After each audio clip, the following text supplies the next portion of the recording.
नमस्कार दोस्तों, आप देख रहे हैं बोले भारत। यूपी की सुर्खियों के साथ मैं अनुराग। हमारे साथ बातचीत के लिए मनीष जी। नमस्कार। मनीष जी, सीएम योगी अयोध्या पहुंचे हैं चंदा चोरी के विवाद के बीच। वहां पर उन्होंने कार्यक्रम में संबोधन के दौरान चंदे और उसकी जांच के बारे में बात की और इसके साथ ही उन्होंने जो आरोप लगा रही है समाजवादी पार्टी, विपक्ष, कांग्रेस, उस पर भी जमकर बरसे। और इसके साथ ही उनका भाषण इस तरह का था कि आप कह सकते हैं कि उत्तर प्रदेश के चुनाव में बाबर की भी एंट्री हो गई है। उन्होंने कहा कि जो लोग बाबर को मानते हैं वो लोग चंदा चोरी पर कैसे आरोप लगा रहे हैं। निश्चित तौर पर यूपी के विधानसभा चुनाव में बाबर की एंट्री हो गई है और वो भी एंट्री अयोध्या से हुई है। अनुराग, योगी आदित्यनाथ ने रुदौली में 100 करोड़ से ज़्यादा की परियोजनाओं का लोकार्पण और शिलान्यास किया और उस मौके पर जनसभा को संबोधित करते हुए उन्होंने बहुत सारे बयान दिए। इस बात की उम्मीद लगाई जा रही थी कि वो अब तक एसआईटी जांच, राम मंदिर चढ़ावे में चोरी, इन सब मामलों पर अभी योगी आदित्यनाथ की तरफ से कोई बयान नहीं आया था, लेकिन अयोध्या में उनकी जनसभा थी। वहाँ उन्होंने बाबर की एंट्री के मामले को लेकर बोला। उन्होंने कहा कि अखिलेश यादव जो है, उन्होंने अपने विधायक मनोज पांडे, जो कि ऊंचाहार से विधायक हैं, अब सपा छोड़कर वो भाजपा के मंत्री हैं। भाजपा में शामिल तो नहीं हुए लेकिन योगी कैबिनेट में मंत्री हैं मनोज पांडे। उनको लेकर कहा कि मनोज पांडे जब अयोध्या रामलला का मंदिर बना था और वो दर्शन करने जाना चाहते थे विधायकों के साथ, तो अखिलेश यादव ने उन्हें जाने नहीं दिया और तो और उन्होंने उसे धिक्कारते हुए पार्टी से भी बाहर निकाल दिया। रायबरेली ऊंचाहार के विधायक और वर्तमान में प्रदेश सरकार में मंत्री श्री मनोज पांडे जी ने जब समाजवादी पार्टी के विधायक के रूप में कहा कि अयोध्या में सभी विधायकों को दर्शन करने के लिए जाना चाहिए, हमने प्रस्ताव स्वीकार किया। अखिलेश यादव ने तुरंत रोक लगा दी, कहा नहीं, अयोध्या में कोई दर्शन करने नहीं जाएगा, क्योंकि उनकी भक्ति राम पर नहीं थी, वे तो बाबर को मानने वाले लोग हैं, वो बाबर की पूजा करने वाले लोग हैं। कैसे? और उन्होंने मनोज पांडे को धिक्कार करके बाहर कर दिया। आज मनोज पांडे हमारी सरकार में मंत्री हैं।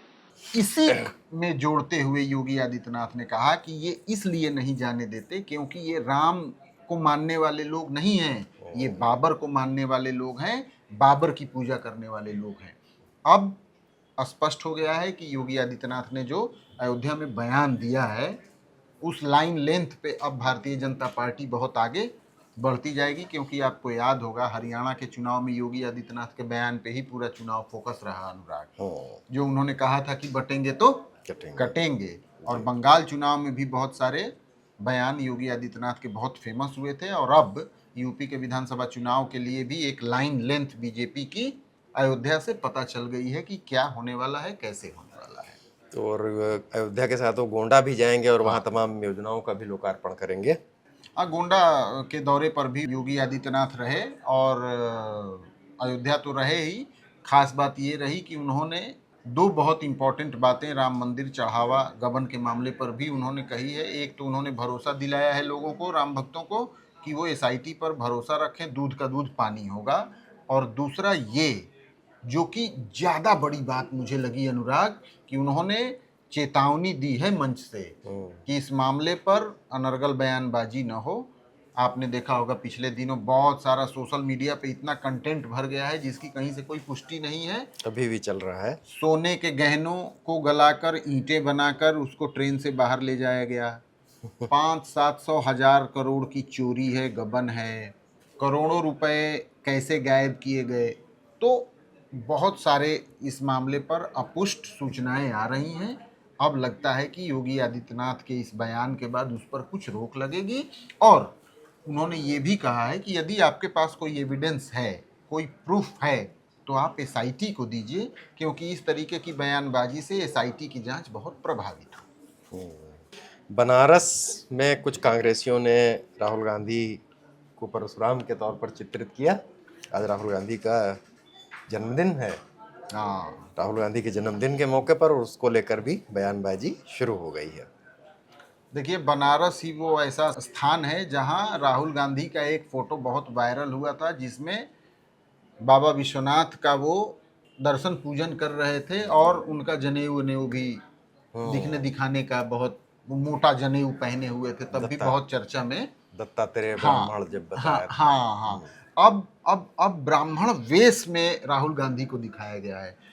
भगवान परशुराम की जो वेशभूषा रही है, खाली उनका सर हटा के राहुल गांधी का सर लगा दिया गया है, बाकी वही बाघ की छाल और हाथ में कटार ऐसा लेके दिखाया गया है। अजय राय ने खुद ये बात कही है कि उनके जन्मदिन के मौके पे कार्यकर्ताओं का ऐसा उनके प्रति श्रद्धा थी जिसकी वजह से ये उन्होंने किया है। और चूंकि भगवान परशुराम जहां भी कुछ गलत होता है उसके खिलाफ आवाज उठाते रहे हैं। देखिए, हमारे कार्यकर्ताओं ने उनको सम्मान दिया। वो जहां भी अत्याचार अन्याय हो रहा है वो एक सेवक के रूप में, परशुराम के रूप में, और तमाम आप देख सकते हैं जहां भी अत्याचार अन्याय है वहां वो खड़े हैं, फरसा लेकर, संविधान लेकर, और के कार्यकर्ता उनके साथ खड़ा है। कांग्रेस पार्टी के नेता लोगों के बुद्धि पर पत्थर पड़ गया है। भगवान परशुराम भगवान विष्णु के अवतार हैं। भगवान परशुराम की बराबरी करना राहुल गांधी जी को काफी महंगा पड़ेगा। ये हो ही नहीं सकता। जो सनातन विरोधी है, जो वो कैसे भगवान परशुराम की बराबरी के बारे में सोच भी सकता है। राहुल गांधी जी अच्छी तरह जानते हैं, और राहुल गांधी भी वही कर रहे हैं। लेकिन इस पर बहुत तगड़ी राजनीति अब शुरू होगी अनुराग, क्योंकि अभी 2 दिन पहले ही समाजवादी पार्टी के मुख्यालय में ब्राह्मण बैठक हुई थी और भी परशुराम के नारे लगे थे। और अब कांग्रेस का मतलब राहुल गांधी का परशुराम अवतार। अगली पर खबर पर आते हैं मनीष। नीट परीक्षा, अगले इतवार को नीट परीक्षा है। बिल्कुल। और उसकी तैयारी को लेकर तमाम सूचनाएं आ रही हैं। पिछली बार पेपर लीक होने के बाद वो मुद्दा काफी गर्म रहा है पूरे देश में। उसको लेकर मॉक ड्रिल, लॉकडाउन में रखे जाएंगे सेंटर, इस तरह की बातें हैं। अब इसको लेकर मॉक ड्रिल भी कराया जाएगा। बिल्कुल, ये मॉक ड्रिल शनिवार को रखी गई है अनुराग। सुबह 8 से 9 बजे के बीच में सभी परीक्षा केंद्रों पर, सभी क्या मतलब चिन्हित मॉक ड्रिल तो कुछ खास जगहों पर, लेकिन फिर भी 2-3 हजार परीक्षा केंद्र ऐसे हैं जहां पर ये मॉक ड्रिल पूरे देश भर में आयोजित होगी। वहां पर किस तरीके से क्वेश्चन पेपर आएगा, किस तरीके से उसे डिस्ट्रीब्यूट किया जाएगा, इसकी पूरी मॉनिटरिंग करके इसे देखा जाएगा। चूंकि 21 जून को नीट की परीक्षा होनी है और केंद्र सरकार की ओर से राज्य सरकारों की तरफ से ये कहा गया है कि इस बार परीक्षा में किसी तरीके की कोई गड़बड़ी नहीं होगी। कई प्रतिबंध भी सोशल मीडिया प्लेटफॉर्म्स पे लगाए गए हैं। तो 21 जून को 2 बजे से लेके और 5:15 बजे तक परीक्षा है। 12 बजे से 2 घंटे पहले एंट्री शुरू हो जाएगी सेंटर्स पे। तो कितना सीरियस है, क्योंकि परीक्षा में किस तरीके से नकल विहीन उसे कराया जाए, सुरक्षा व्यवस्था पुख्ता हो, इसको लेकर मॉक ड्रिल की बात हमने आज तक नहीं सुनी। नीट को लेके मॉक ड्रिल होगी। एरोप्लेन से एयरफोर्स पेपर पहुंचाएगी। बहुत सारी नई बातें इस बार नीट परीक्षा नाक का सवाल है। हाँ, ये सोशल मीडिया पे लोग इस तरह की चर्चा भी कर रहे थे कि जो है पेपर लीक कराने वाले भी ऐसी मॉक ड्रिल तो नहीं कर लीक कैसे कराना है, जो जाहिर तौर पे सीधी तौर पे एनटीए को चुनौती जैसा है। ठीक बात है, क्योंकि ये हमेशा मेडिकल की परीक्षाओं में रहा है। कई बार लीक पर्चा रद्द नहीं होता है, लेकिन उसमें लीक की बातें जनमानस में चर्चा में रहती हैं कि कुछ लोगों को पेपर मिल गए थे। तो इसको दूर करना होगा। अब की बार तो वैसा था। और मौसम पर अब आ जाते हैं। मानसून क्या दस्तक देने वाला है उत्तर प्रदेश में। अब 20 तारीख तो आ गई है। हाँ, देखिए अनुराग, ऐसा है अभी तक के मौसम विभाग के पूर्वानुमान के मुताबिक फिलहाल 3-4 दिनों तक बारिश की संभावना नहीं दिखाई दे रही है उत्तर प्रदेश में। लेकिन बहुत जल्द बादलों की आवाजाही आपको यूपी के पूर्वी इलाकों से दिखनी शुरू हो जाएगी। जो लेटेस्ट सैटेलाइट इमेज दिख रहा है उसके मुताबिक बादलों की आवाजाही बहुत जल्द दिखेगी और मॉनसून के बहुत लेट होने की कोई संभावना नहीं है। अब तक मॉनसून जितना लेट हुआ है वो अपने आप में पर्याप्त है, क्योंकि ऑलरेडी 15 तारीख तक उत्तर प्रदेश को हिट कर देना चाहिए था मॉनसून को, लेकिन इसमें सफलता नहीं मिल पाई। 20 तारीख दी गई थी, अब लग रहा है 20 के बाद ही आएगा। नहीं, देखिए 20 तक भी मॉनसून आ सकता है, क्योंकि अभी 20 में 24 घंटे बाकी हैं और बिहार और उत्तर प्रदेश के पूर्वी हिस्से में तेज गर्मी के कारण कम दबाव का क्षेत्र बहुत प्रभावशाली बना है। बादलों का एक बहुत बड़ा चक्र जो कि बंगाल की खाड़ी से चला है और उसको और स्ट्रॉन्ग कर रहा है साउथ वेस्टर्न मॉनसून। तो इन दोनों की चाल मानसून की यदि ठीक ठाक रही और इन दिनों जो गर्मी चल रही है ना, इसमें कमी ना आने पाए तो ये मानसून को बहुत तेजी से अपनी ओर खींच सकेगा गर्मी। तो बहुत संभव है कि 24 से 48 घंटे में हमको बारिश का कुछ दीदार हो सके और मौसम विभाग ये डिक्लेयर कर सके कि मानसून इंटर कर गया है। लेकिन बिहार की सीमा से लगे हुए जिलों को ही अभी राहत मिलने की उम्मीद दिख रही है अगले 24 से 48 घंटों बाद। अभी बाकी रेस्ट यूपी को थोड़ा इंतजार करना पड़ेगा, वहां से आगे बढ़ेगा तब बिल्कुल आएगा। तो इसी के साथ यूपी की सुर्खियों को विराम देते हैं, कल फिर नई सुर्खियों के साथ मिलेंगे। नमस्कार, धन्यवाद, देखते रहिए बोले भारत। और आपको छोड़े जा रहे हैं प्रयागराज के एक अद्भुत दृश्य से, जहां योग दिवस को लेकर प्रयागराज संगम में बहुत सारे बच्चों ने और नौजवानों ने वाटर योगा किया है। बहुत अद्भुत दृश्य आपके लिए। नमस्कार।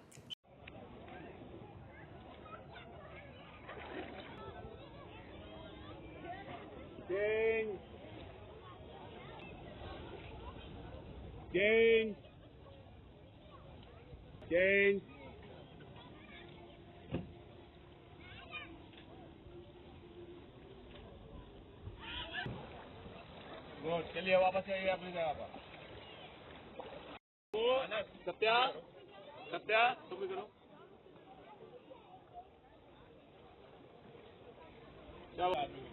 Very good, very good.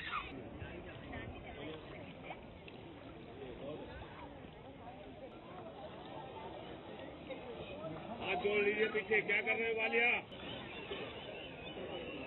बल्कि मार लीजिए, बल्कि मार पद्मासन। अरे जगह दे दो भाई, जगह दे दो।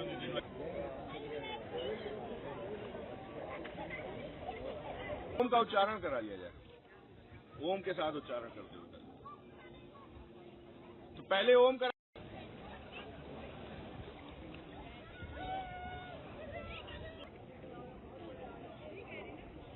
हो गया, ठीक से।